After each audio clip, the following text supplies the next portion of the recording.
Hello, I'm Robin. And I'm Gil, and this is Rockin' the Love. We Are Happy You're Here. We're happy we're here. We're looking forward to having some fun with you today on the show. So, technical details. Please like our page. Please say hello. Let us know where you're checking in from. We love to chat. We love your participation because we have lots of conversation to have today. And just let us know what's going on. You can find us on all platforms of social media and like us at Rockin' the Love. And as we discovered yesterday, we can find us on several platforms too. So we're getting a little better at the process. So that's a little exciting. Yes, you do not have to worry about being bombarded with things because we're not the bombarding type. So we're here with you this week, and I'm just going to state for the record, we're not scared because I know many of you tried to hear us last week, and it was impossible. It wasn't a technical difficulty. There is something going on with copywriting, and so we're trying to check into that because clearly you can see that we did an hour's worth of talking if you watched us silently or tried to watch us. Yeah. Just a note on that, though. I want to thank our guests from last week. They were fabulous. Absolutely. T.C. Curry was with us and John Chastain, and they were wonderful. And in looking back over it, if nothing else changes, you can get in for the last 5 minutes of the show still and actually have sound, and you can hear T.C. Curry's poem that she shared with us all. That's about all you get. But that's a good thing to get. So you might just check that out if you're poking around. Forward. Yeah. T.C. Curry is a brilliant poet, writer, and she also does some coaching and has her own company. And we'll put all of that in our show notes to you on the last show, and even on this one we'll add it in if you want to check her out and check out her poetry books and all that stuff. And John Chastain is a fabulous human being who is very active in the gay community with the Oakland Gay Men's Choir, with the Ducal Council, and in the East Bay. And he is also just a cherished friend, but he's also just a smart guy. Very giving, loving individual whom we value friendship very much. And it was fun to have both of them on. And if we can't get the sound issue ever resolved on that particular show, we will have them on again. And so we'll do it again. We'll do it again. Yeah. Let's do it again. It was very fun. Lots of wisdom and sharing. So what are we going to wisdom and share about today? Well, we're continuing on Pride Month because this is Pride Month, celebrating LGBTQI. There is no P. P? Did I say P? So this is like my eye test the other day. Is that a P or a B or what? Anyway, so I understand. Not to be rude, but we are celebrating that month of all different values of how people show up in the world and how they love in the world and all of that. And today we're going to focus on the value of personal pride, meaning being proud of ourselves. What do you think about that? I'm not sure yet. She's not sure yet. But here's the deal. We have the next few shows coming up. We're gonna focus on some really cool things and have some great guests. So you will want to be here for those. Today we're going to talk a little bit about what's been going on in the world and kind of how our ability to value ourselves is important. Okay, but before we do that, it's time for Here's the Good News. So what is the good news of the week, Mr. Olmsted, for you? What is the good news? Good news of the week. Well, I had a fantastic Sunday, actually. It was kind of fun. I got to speak somewhere I hadn't spoke. Well, I've spoken there, but not in person. And so I got to be there with the people, and it was very fun. And it was a real opportunity for me to show up as myself and just do a good job, which felt really good. And I enjoyed it, and I'm happy I was able to be there, and I really appreciate it. And that was one of my highlights. What about you? Well, my highlight was that on Sunday, the minister at one of the churches that I attend turned 80 years old. And so we had a huge celebration, and it was great. We surprised her with some of her besties flying in from different places. And it was great. It was really, first of all, it was really great to be at a party that I wasn't totally in charge of. That rarely happens, you know? And so it was really great to just be able to hang out and, only do my parts. And it was also really great because I got to hang out with old friends and um,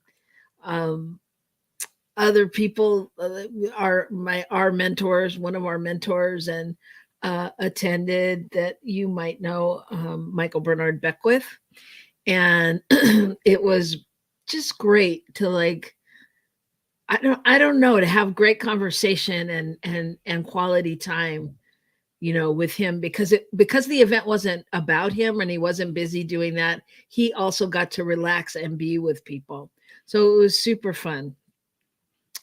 Should I give him a spoiler alert? No, No no spoiler spoilers. alerts. You'll hear about it soon enough. Let's just say that I wasn't shy in my asking for guests on the show, so you must stay tuned. Aha.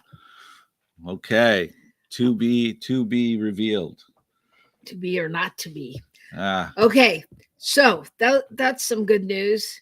Let us know your good news. Whether it's personal or something that happened in the world. I think it's really important that we look for good news, because it's so easy to get stuck on what we think is not good news. So that's what I got to say about that.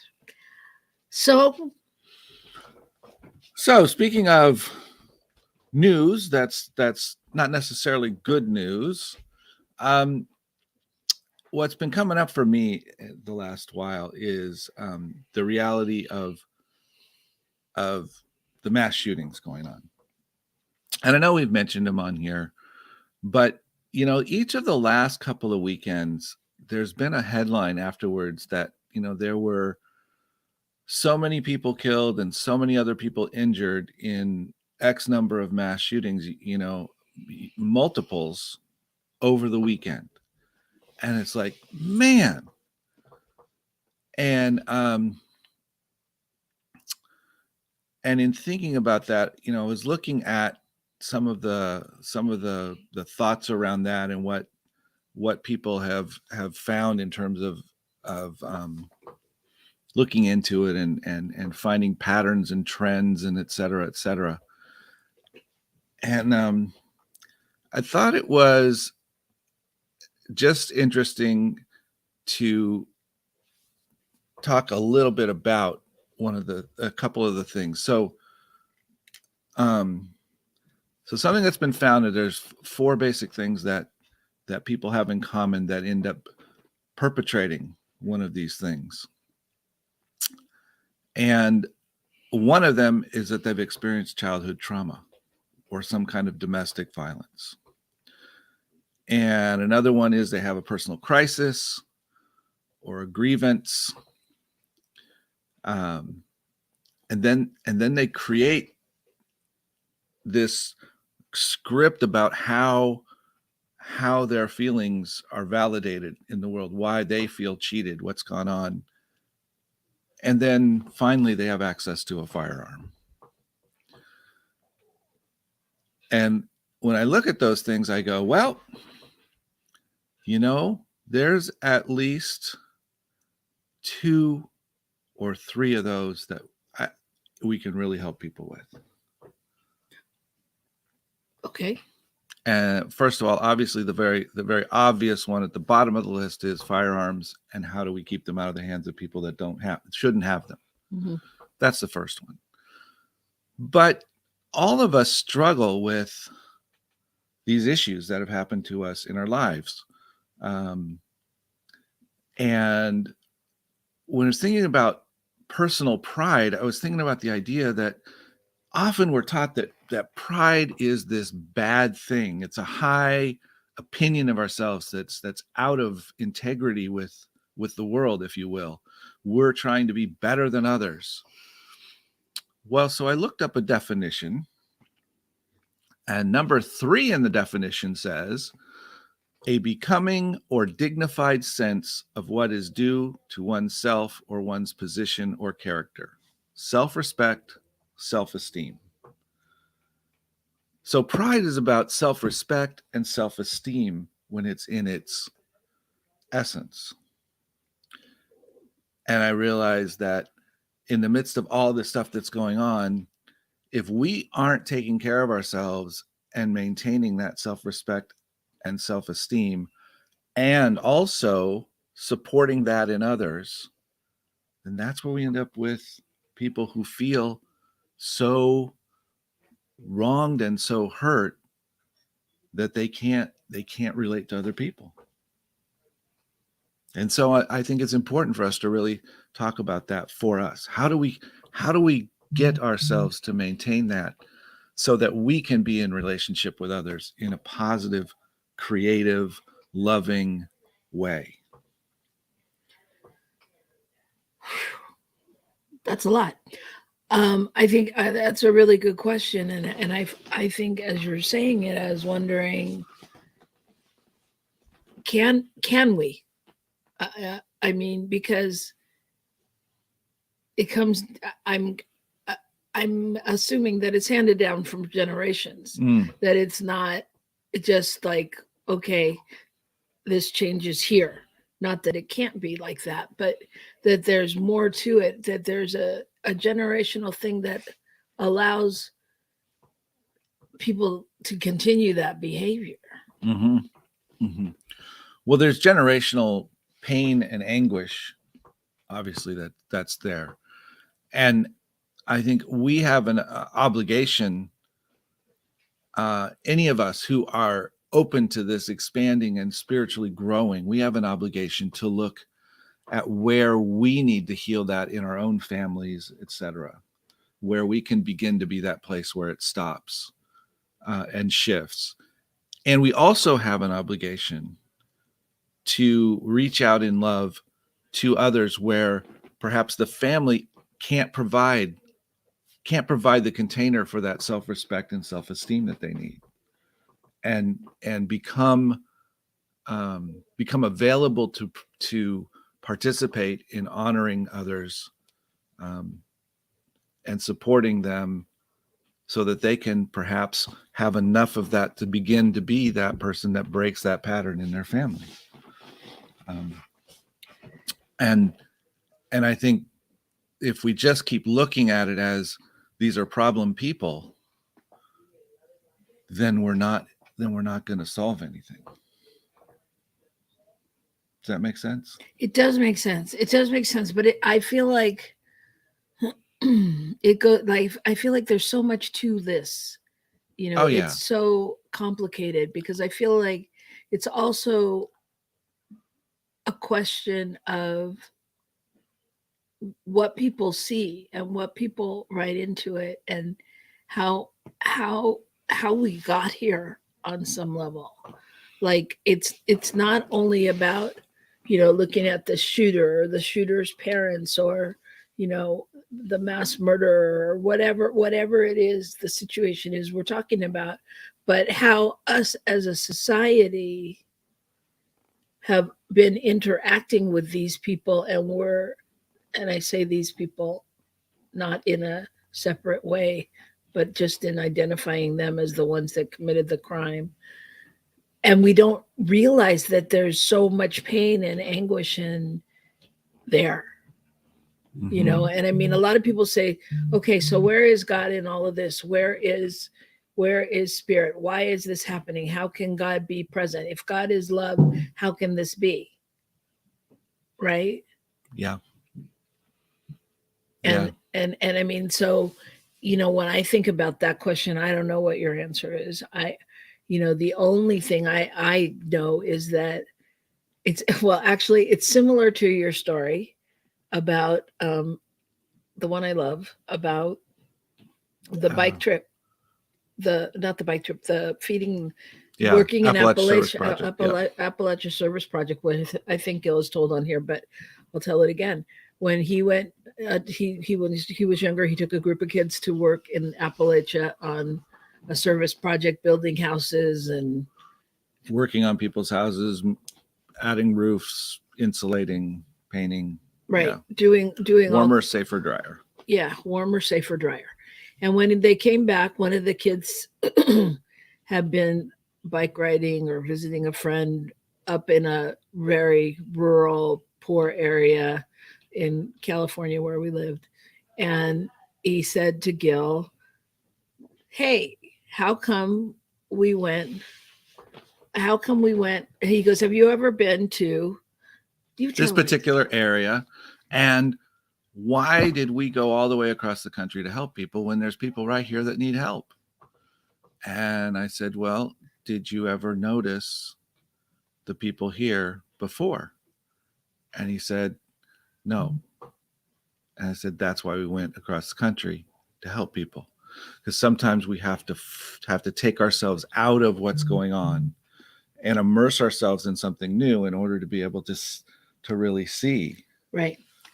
And so I mean, it's easy for us to say that we get it, but did we get it before all this was happening? When people are talking about the gun, coming up with gun laws or whatever, and there's another thing. If it doesn't happen, I'm speaking for myself, if it doesn't happen in our country, in the United States of America, we don't always hear about it. We don't always see it. We don't always know about it, and so there's just not an awareness until there's an awareness.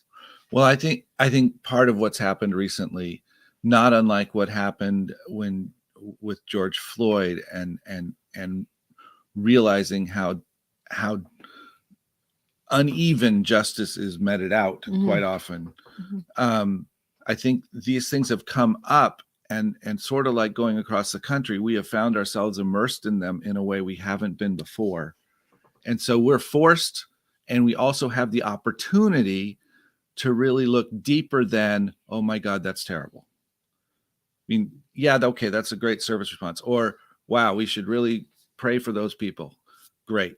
What's the deeper reality? And the deeper reality is, how do we live our lives so that we don't ever find ourselves in any position like that? And how do we live our lives from that place then also to support others when they may have, to maintain their ability to not have that ever happen in their lives, to find themselves in that place where that would be something they could possibly do or want to do. Yeah, there's a lot to that, and we'd love to know what you think. Make sure and put it in the chat. Thank God Wayne, our space mystic cowboy, is here, bringing the love, because this is such a serious topic, and so it's great to have the love anchoring it, because it gets very heavy. So let us know where you're coming from in the chat. We see someone's joined from the UK, and Laura, and we'll be back after this word. We'll be back, and we'll be on a little more cheery note. So stay tuned, watch, check out all of the good news here on New Thought Media Network. Yes.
we're back here on Rockin' the Love.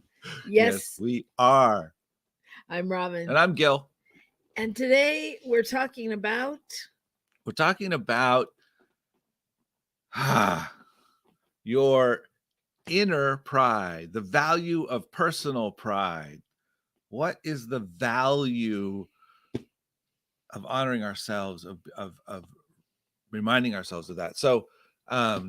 So we've been talking about everything going on in the world and how that plays into that, right? yeah. And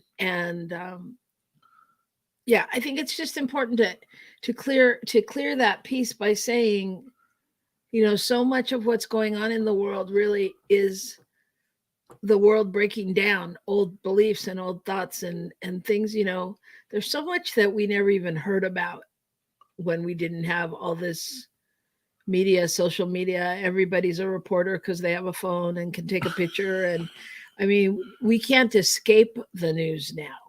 That's true. And so we're starting to break down and really be able to voice and say what we don't like when we see it, and I think these kind of events, well, not all events, I guess, but these kind of events, they change our consciousness, they change our mind, they change, obviously the trajectory of the world and history. And so it's just really important to be able to bring it back to basics. So what is the consciousness that we're living from? What is the consciousness that we can live from to elevate that world consciousness, to take that, what appears to be the breakdown, and find the way to break through it, find the way to move in a new direction? mm-hmm. And I think one of the ways is to really anchor into this idea of having personal pride, not the kind of pride that says, oh, I'm better than you. You folks don't live up to me. But the kind of pride that says, I respect myself. And I'm proud of what I've done. I'm proud of the things that I do. Am I always happy with everything? No. But I can see where the good stuff is. So we're going to go through some ideas of how do we value ourselves? What's in a way that you can value yourself to support yourself in this? Well, I just want to say, though, I don't know if you agree. We talked about it a little bit. Let me know what you think out there. I think pride is such an interesting thing because it's not, in my experience, it's not something that I hear a lot about after high school or college. Like we grow up and our parents are proud of us and we're proud of ourselves, and we won that baseball game and we did this accomplishment and we got through the spelling bee, and I'm so proud. And then at some point it's like you don't really use that word anymore because you're not like, I'm so proud of my job at work. I mean, so proud of my barista skills. Yeah, exactly. I'm so proud. Yeah, right. That even though that's an accomplishment. It is an accomplishment, but that's what I'm saying. Like somewhere along the way, I feel like it goes away because I guess what I would think is that our version of ourselves, what we think we should be doing, takes over. Mm-hmm. And so we let go of pride because we're not proud anymore because we're not doing what we think we should. So we're constantly trying to, catch up or move ahead or whatever. Yeah. To get to where we thought we should have been before. Right. Yeah. So to come back to, so that's what's so great about Pride Month is because unfortunately whatever, people are celebrating who they are just as they are. Right. No apologies. It's so great. It doesn't have to do with anything else other than this is me. This is 100% me. This is who I am. And, on some level, we don't all do that. Mm-mm. No, that's part of why I think we chose to do this was the both and idea that celebrating pride for the gay community and beyond is very important. And it's important for all of us to celebrate this idea of ourselves, and in turn be able to celebrate that in everyone else, of being just who we are. Yeah. And that is enough. That's the beauty. That's enough. We don't have to do anything else. We don't have to be anything that somebody else likes or doesn't like. We don't have to do anything. We just have to be who we are. Yeah. Ultimately. Yeah, it's true. Yeah. And I think you actually led right into the first point that I had here on how to value yourself. And that's acknowledging the inner critic. How many of us have an inner critic? Yep. There's one or two out there. Yeah. And what's that? Where does that come from? Where does that come from? What do you mean where? I mean, where doesn't it come from? Where does okay. I mean, you've got parents, you've got media, you've got friends, school kids. Where doesn't it come from? I mean, your whole lifespan is trying to do the right thing or be the right thing or look the right way or fit into the right play group. The game the right way, or That's true. And so our inner critic then takes on all of these outside ideas and then funnels them back to us in rapid motion. And I think that's where we get hung up.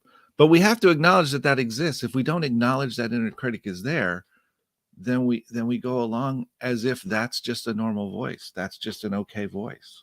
It's not, there's nothing wrong with it. It's just there. And I think the reality is we have to go, no, that's a critic. And I don't necessarily have to listen to the critic. What do you think? Yeah. I don't know. I mean, I'm going to call it recovery. When we go on a spiritual journey, we do a lot of recovering from old thoughts and old patterns. And I'm going to just say, for right now, I reserve the right to change my mind.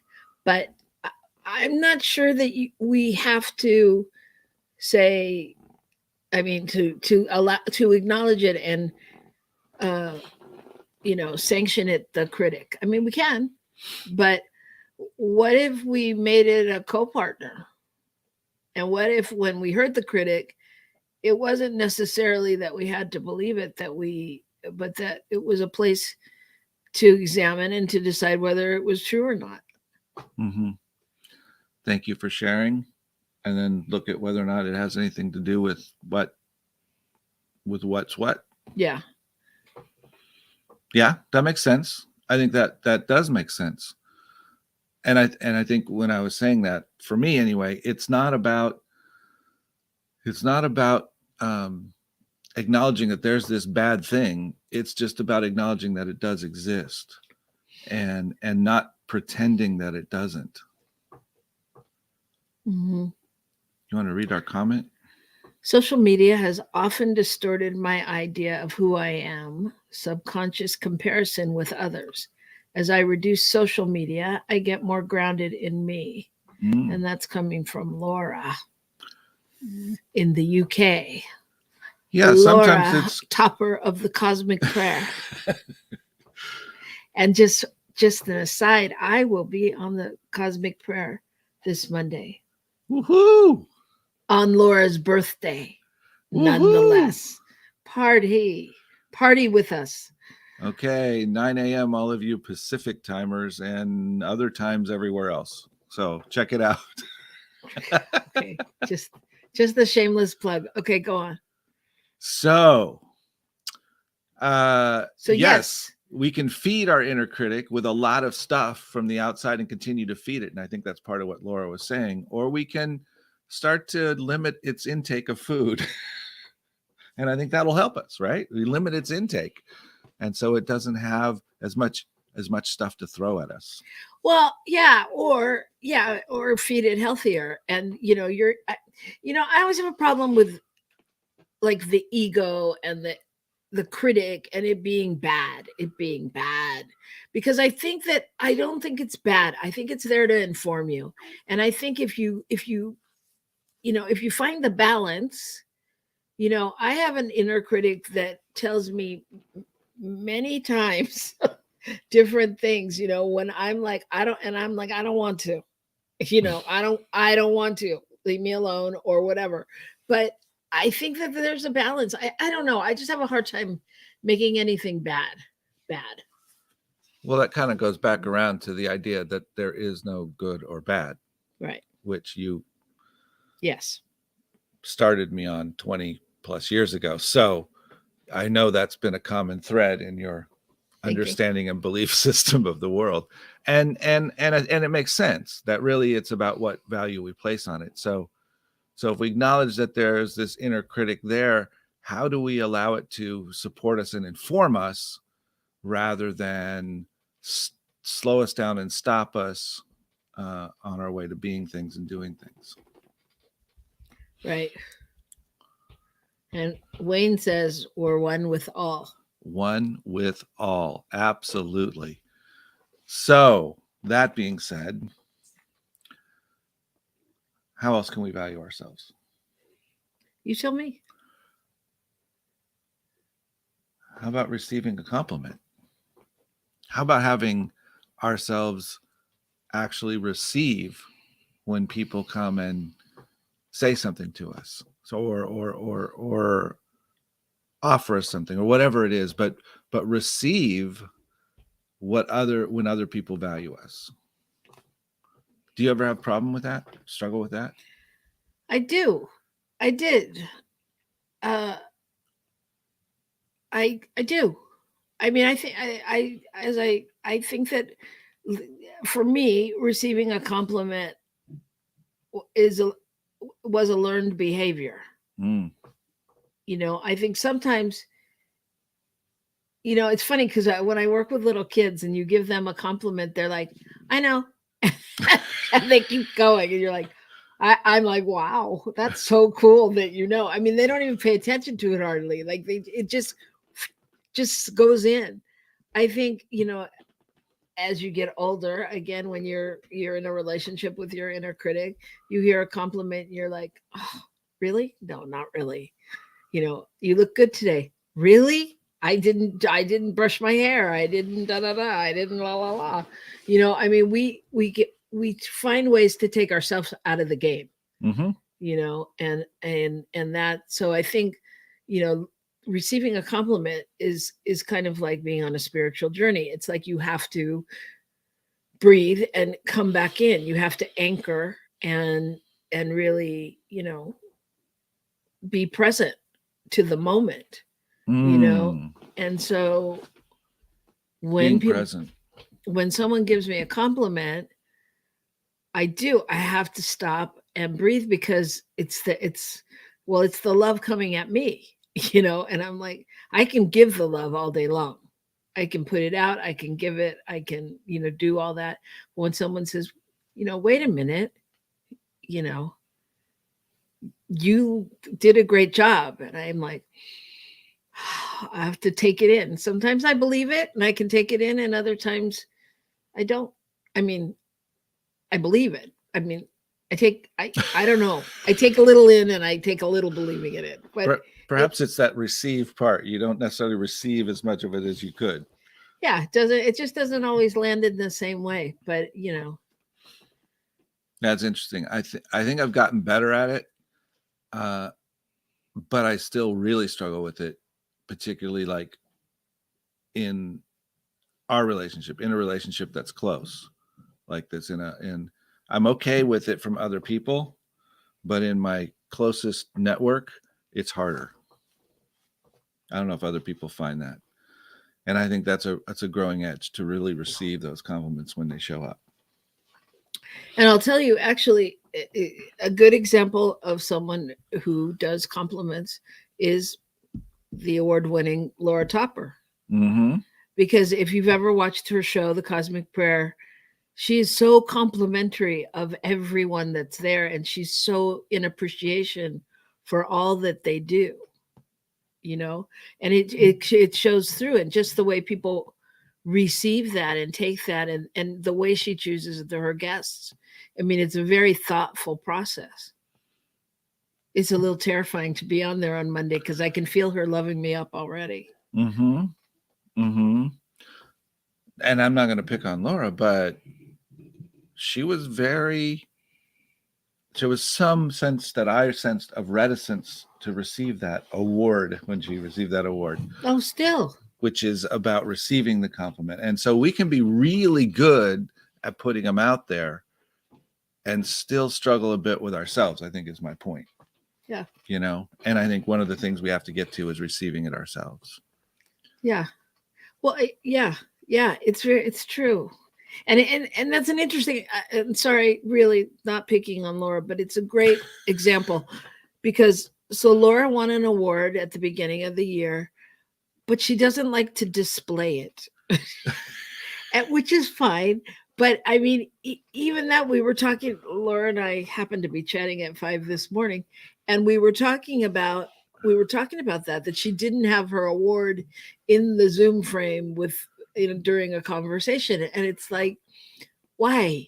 You know, that's a symbol of what everybody else thinks. I mean that, and I mean for me, well, I don't know. I'll tell you after I get a big award that I can put in my Zoom screen. But um, that's a symbol of how people feel about you and appreciate you. And in some ways, it I don't know. It might even be thought of as like, wow, she didn't like it or she didn't believe it or whatever if it wasn't there, or if she didn't see it. Whereas she's like, I don't want to be boastful. I don't want, Right. So it is an interesting place that we go to with compliments and taking in the love. And I don't know, that everybody can receive love like that. Well, I think that goes back to that. I don't, that don't be prideful kind of thing. And we've all walked into the office or the whatever with all the things everywhere to tell you how many different schools and degrees and things that somebody has, and going, okay, really? And for them to then proceed to say, I am Dr. Mr. Reverend so and so. You're like, okay, come on, give it a rest, Bob. Um, but that thing, where it's like they're all very puffed up, and that's, I think some of us, we're so afraid of that, we're so reticent to go there that we cut ourselves off from, hey, it's okay to say, I've accomplished this. That's who I am. That's a value. Um, and I think that's the key is figuring out how to continue to do that. We are complimented, we are recognized in many ways, and if we can receive that into ourselves and acknowledge it, it supports us. Okay, now number 3 is to be grateful for the effort. And what's that mean? Well, what I think it means is be grateful for the effort that you put in. Every time someone gives you a compliment and you don't say, oh, no, no, no, no, no. Even if you don't fully receive it, but you don't say anything, be grateful for the effort you put in. Acknowledge yourself for that effort. Oh, that's a shift. That's a move. That's movement. That's good. Movement is good. We don't have to be perfect, but acknowledge yourself and be grateful for where you're able to take the small steps along the way.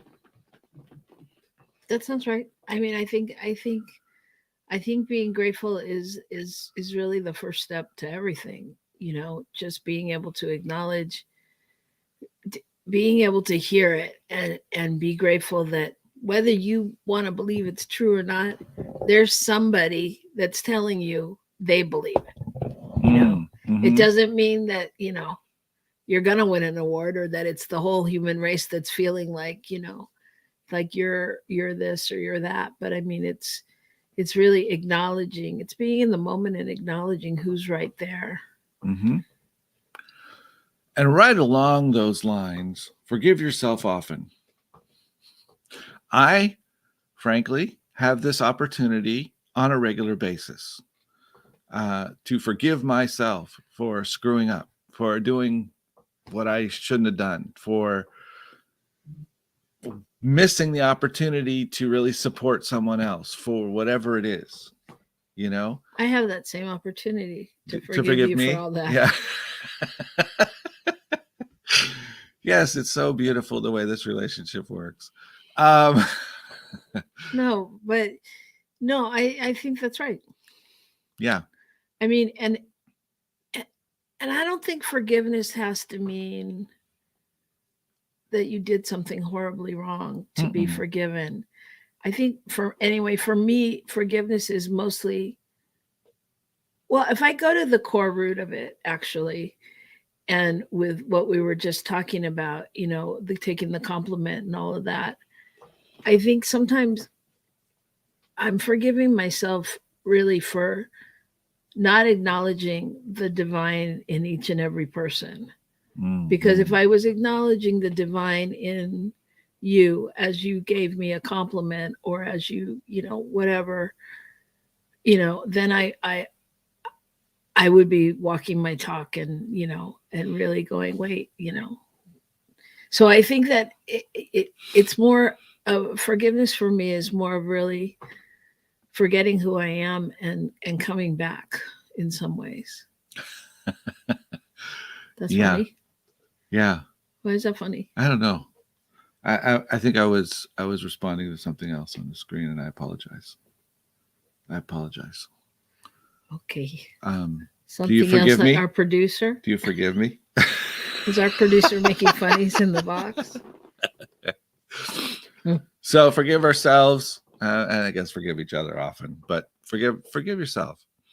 And practice affirmations in the mirror. Now, I didn't write these, and I don't necessarily think we have to practice them in the mirror, but the whole idea of affirmations is good, to remind ourselves of who we are, that I am the living spirit incarnate right here and right now. I am the abundance of the universe right here and right now. I think even more than that, I mean, not more, but even simpler than that is when you're feeling, when someone's giving you a compliment, or when you're feeling like less than, it's being able to see the other side of it. So if you're giving me a compliment saying, you are so beautiful today, and I think, oh, I am so not. It's like stopping myself and going, okay, this is, I am love. I am beauty. I am grace.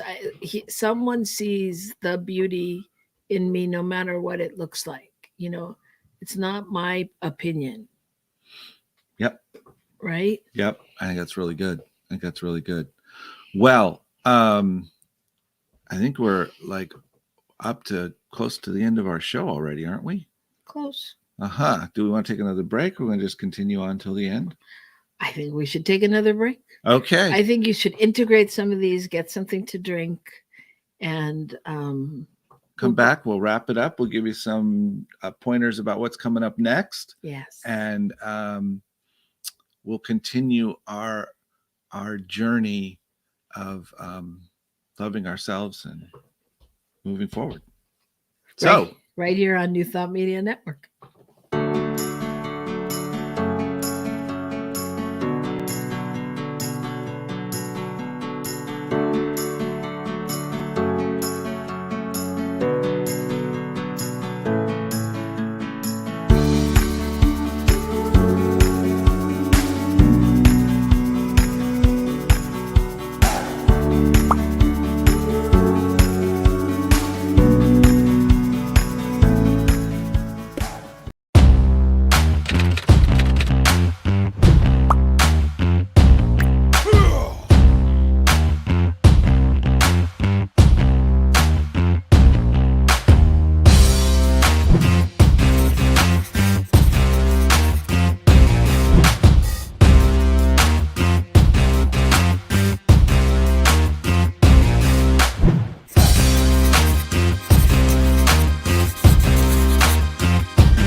Welcome back to Rockin' the Love. I'm Robin. And I'm Gil. And we have been discussing today the value of personal pride as part of our Pride Month celebration. And we had a whole list of ways to value yourself that we were going through, and we didn't get through all of them at all. Did we? No, we didn't. But we know we did on a soul level. Aha. But there's just one kind of tie it up thing, and that is accept yourself as you are. So much easier said than done. Yes, indeed. Yeah, that's just go ahead and do it. Just, yeah, real simple. No, that comes back to loving ourselves. And each of those other things we talked about, receiving a compliment, acknowledging the critic, being grateful for the effort, forgiving ourselves, all of those things move us toward this idea of accepting ourselves as we are. You think? I think it comes back to yes, loving ourselves, but I think it comes back to loving God. I think it comes back to whatever you call, the universe or Allah or Buddha or the divine, whatever the one power is that you believe in.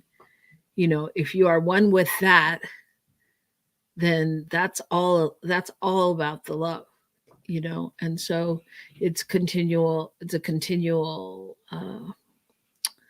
journey to oneness, a continual journey to deepening that connection.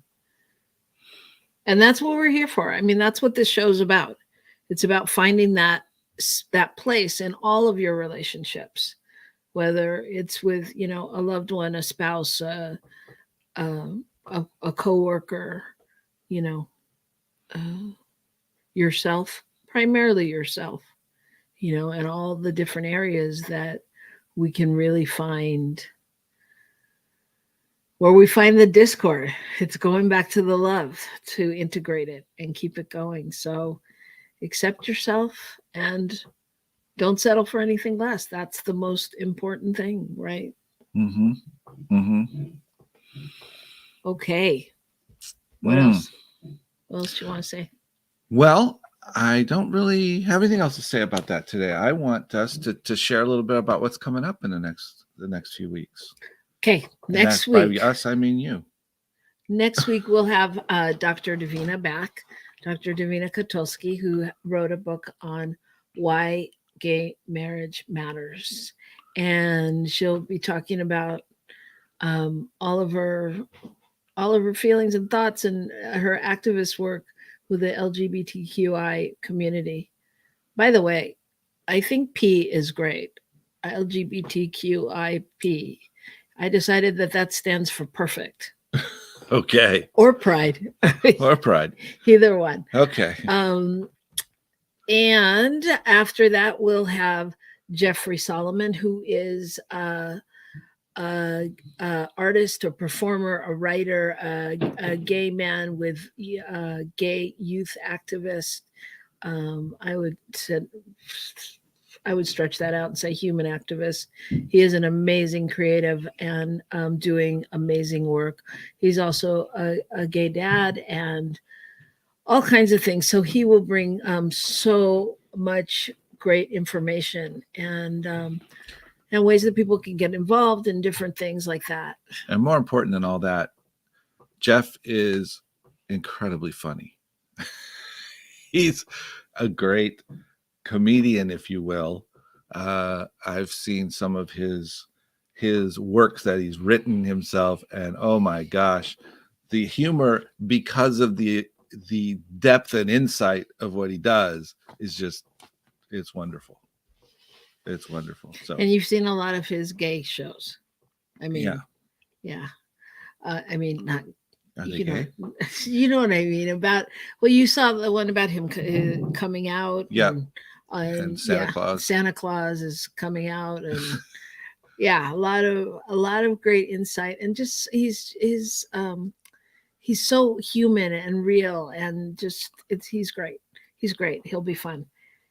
And then there are two more people that we are contemplating whether they're going to be the last week or the first week in July. So we'll just let you know about those 2 weeks coming up.